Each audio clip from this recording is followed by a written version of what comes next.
काली नजर। माँ, माँ। अरे क्या माँ माँ कर रहा है? बकरी का बच्चा है क्या? अरे माँ, मजाक छोड़ो। मुझे फाइनली वो मेन चौराहे वाली दुकान मिल गई है। अब देखना, आपका बेटा दुगनी स्पीड से पैसा कमाएगा। ओफो, ये क्या? मेरी ऑनलाइन मेकअप क्लास चल रही है। इतनी जोर से क्यों बोल रहे हो आप दोनों? अरे मेरी धर्म पत्नी जी, मेकअप क्लास बाद में करना। वो चौराहे वाली दुकान मिल गई है हमको। अरे वाह! रुको, मैं अपनी माँ को फोन लगाकर बता देती हूँ। अरे मैं भी अपने रिश्तेदारों को बता देती हूँ। कितनी खुशी की बात है। हाँ हाँ, मैं भी अपने दोस्तों को बता देता हूँ। 1 हफ्ते बाद रजिस्ट्री है। बस, घर में खुशी का मौका था। उन तीनों ने अपने अपने फोन उठाए और लोगों में बात फैलाना शुरू कर दिया। और रही सही कसर, श्वेता बहू ने अपने पड़ोस में सबको बताकर कर दी। अरे वर्मा आंटी, अब हम भी जल्दी कार ले लेंगे। घर का रेनोवेशन होगा और ठाट से रहेंगे हम भी। अरे, ऐसा क्या हुआ? लॉटरी बाटरी लग गई है क्या?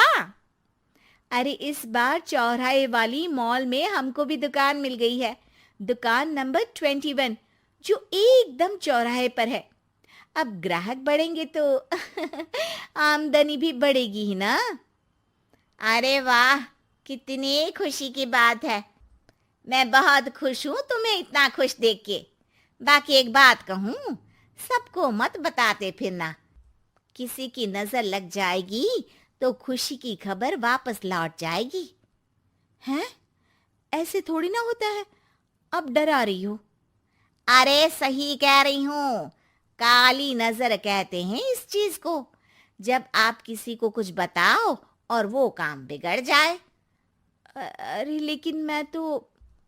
तुमने सबको बता दिया ना?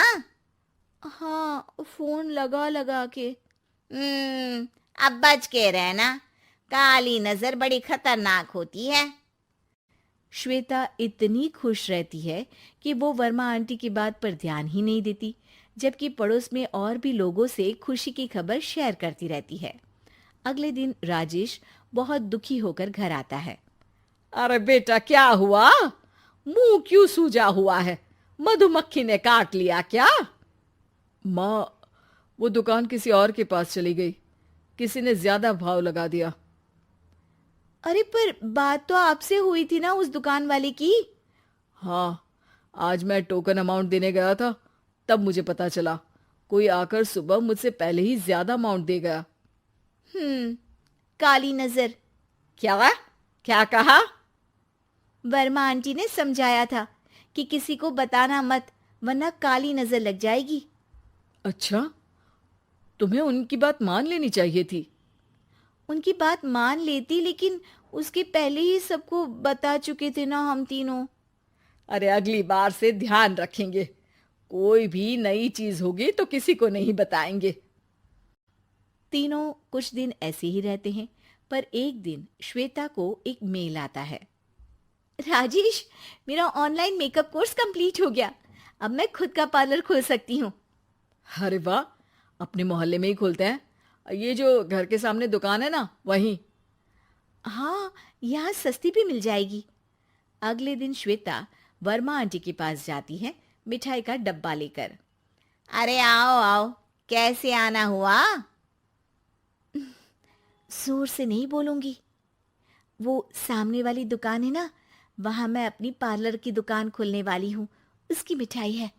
अरे वाह, बहुत बधाई हो तुमको। हाँ, मैं कमाने लगूंगी तो राजेश पर पूरे घर का बोझ नहीं रहेगा ना आंटी जी। ये तो है। पर ये बता कि तूने ये बात किसी और को तो नहीं बताई ना? अरे नहीं नहीं, पिछली बार गलती कर दी थी।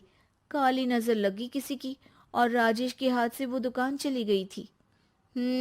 सबको मत बताना। चलो मैं चलती हूँ, कल दुकान की बात करने भी तो जाना है।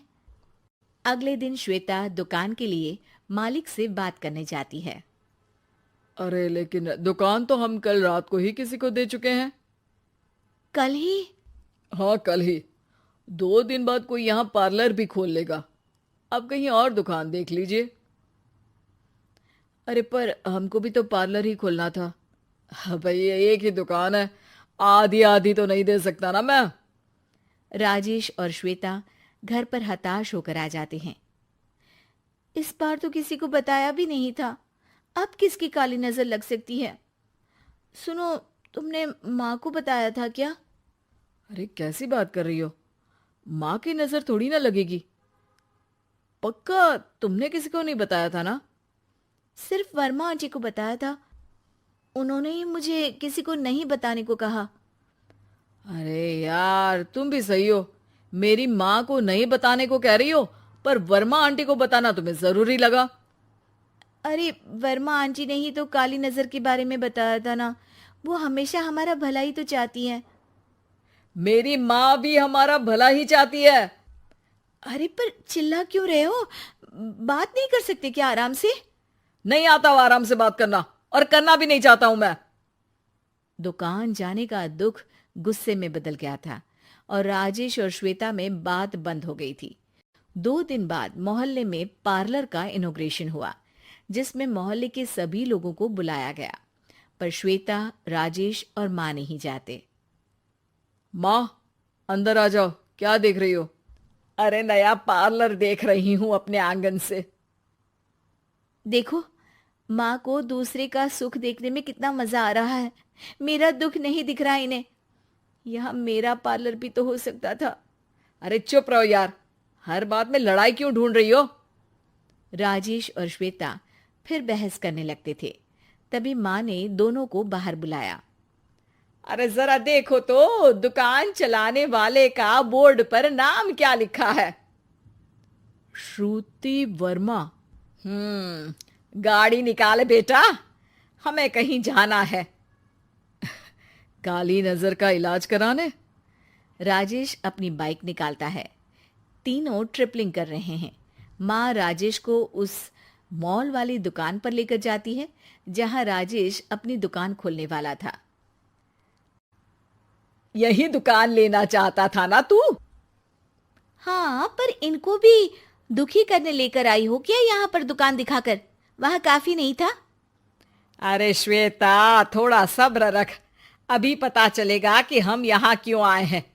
बता, इस दुकान चलाने वाले का नाम क्या है? अनुपम वर्मा।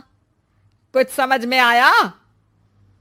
वो दुकान वाली श्रुति वर्मा, ये दुकान वाला अनुपम वर्मा, और हमारे पड़ोस में हमने उस दुकानों के बारे में बताया किसको था?